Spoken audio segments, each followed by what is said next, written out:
So இப்போ வந்து வீட்டில் போய் அவங்க அப்பா கிட்ட தைரியமாக போய் பேசுகிறான். இது மாதிரி வந்து ஆயுஷி நான் ஃபஸ்ட்டு லவ் பண்ணேன். அவள் தான் அவங்க வீட்டில் தான் வந்துட்டு ஒரு பணக்கார பையனை பார்த்து கல்யாணம் பண்ணி வச்சுட்டாங்கன்னு சொன்னீங்க. பட் அது சுத்த போய் நீங்கள் தான் வந்து என்னை ஏமாற்றிருக்கீங்க. குஷ்பு ஃபேமிலிக்கு பணத்துக்காக என்னை விற்றுருக்கீங்க அப்படின்னு சொல்லிட்டு ஆர்கியூ பண்ணுவான்.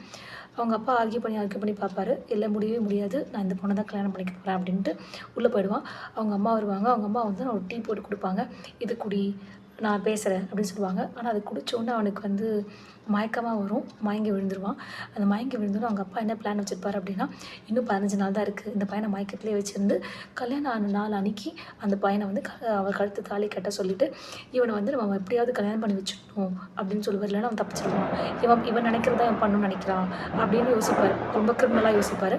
அதே மாதிரி மயக்க ஊசி போடுவாங்க. போட்டு அவனை வந்து இந்த இடத்துல வச்சுருக்கக்கூடாது, ஆபத்து அப்படின்னு சொல்லிட்டு வேறு இடத்துக்கு ட்ரான்ஸ்ஃபர் பண்ணிடணும்னு சொல்லிட்டு இவனை வந்து சூரத்தில் தான் கல்யாணம் நடக்க போகுது. ஸோ அங்கே வந்து கூட்டிகிட்டு போயிடுவாங்க. அவனை வந்து கூட்டிகிட்டு போய்ட்டு வேறு இடத்துல தங்க வச்சுருவாங்க. இவங்க 2 பேர் மட்டும் வீட்டில் இருப்பாங்க. வரும்போதே அவன் சொல்லிட்டு தான் வந்திருப்பான், என் ஃபோன் சுவிட்ச் ஆஃபில் இருந்ததுன்னா குஷ்பு நீ வந்து சாகரை கான்டாக்ட் பண்ணுன்னு சொல்லிட்டு சாகர் நம்பர் கொடுத்துட்டு போயிருப்பான். ரொம்ப நாளாக ஆளே காணுன்னு சொல்லிட்டு குஷ்பு வந்து சாகர் கால் பண்ணி எல்லா இன்ஃபர்மேஷனும் சொல்லுவான். இந்த மாதிரி அவன் வந்து மலர் கல்யாணம் பண்ணிக்கிறதுக்கு ரெடியாக தான் இருக்கா, நீங்கள் வந்து சப்போர்ட் பண்ணுங்கள், அவனுக்கு உங்கள் சப்போர்ட் தேவைப்படுதுன்னு சொல்லிட்டு.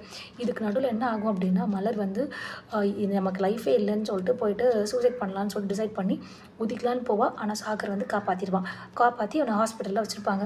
என்ன பண்ண பார்த்த, உனக்காக வந்து அவன் ஹர்ஷ் வந்து உனக்கு கல்யாணம் பண்ணிக்கணும்னு தான் போராடிட்டு இருக்கான், நீ இந்த டைமில் என்ன பண்ணிக்கிட்டு இருக்க அப்படின்னு சொல்லிட்டு டாக்டர் வந்து செக் பண்ணிவிட்டு சொல்லுவாங்க, மலர் வந்து ப்ரெக்னெண்ட்டாக இருக்கா அப்படின்னு சொல்லிட்டு.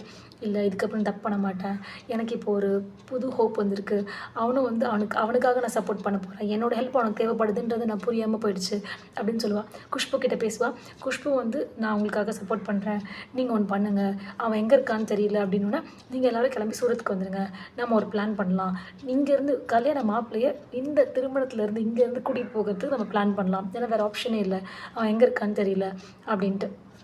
ஸோ கல்யாண நாளும் வந்துடும். முன்னாடி நாள் சங்கீத் இவள் சொல்லுவாள், அன்னைக்கு வரைக்கும் வந்து ஹர்ஷ கண்ணிலே காட்ட மாட்டார், அவங்க அப்பா எங்கேயும் ஒழிச்சு வச்சிருப்பாரு, கேட்டால் உடம்பு சரியில்லை அவன் வந்துடுவான் அப்படின்னு சொல்லுவார்.